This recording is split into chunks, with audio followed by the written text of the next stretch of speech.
fight doctor would say, for Master Boxing. If you haven't checked out that channel, Master Boxing, it's on YouTube. You're talking about Coach Eric Bradley. Check him out. You know, Ugas brings a skill when it comes to fighting on the inside. He's more of an inside fighter. That could be a problem for Pacquiao if Pacquiao doesn't keep range and distance, keep the fight at mid range. Thing is, Pacquiao's superior hand speed and foot speed to Dennis Ugas, and he can catch Dennis Ugas quite a lot.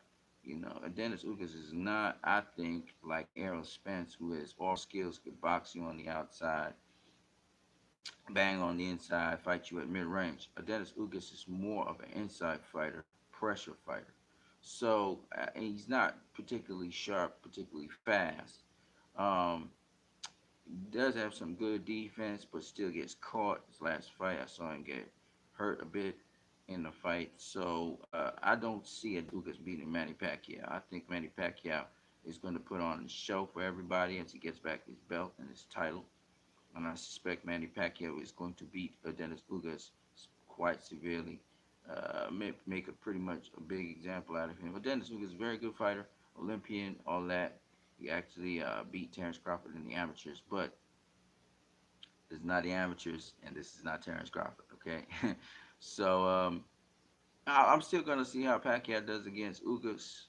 Some people thought that Ugas beat Sean Porter. I did not. I thought Sean Porter boxed, but nonetheless, in and out boxing guy like Ugas, I think that pretty much does the does the deal for that kind of guy.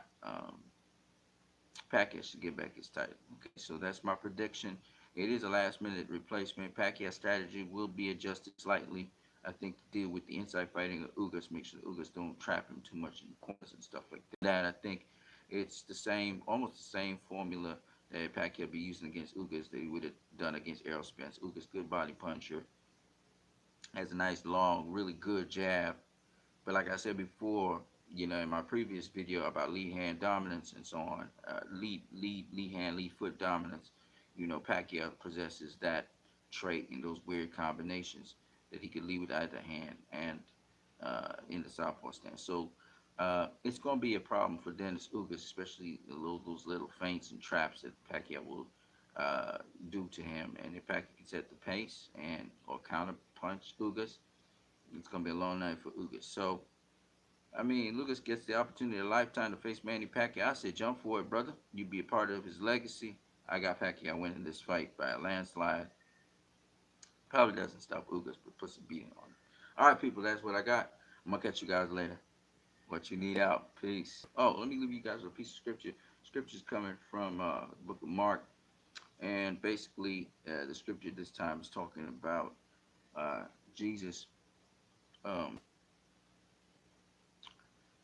he was talking to people concerning, you know, how they receive his words and what they do with it. So it was a parable of the talents, and when you receive whatever he tells you, you got to uh, invest in it. You got to make it an investment. You can't just leave it there sitting. Don't and do nothing with it.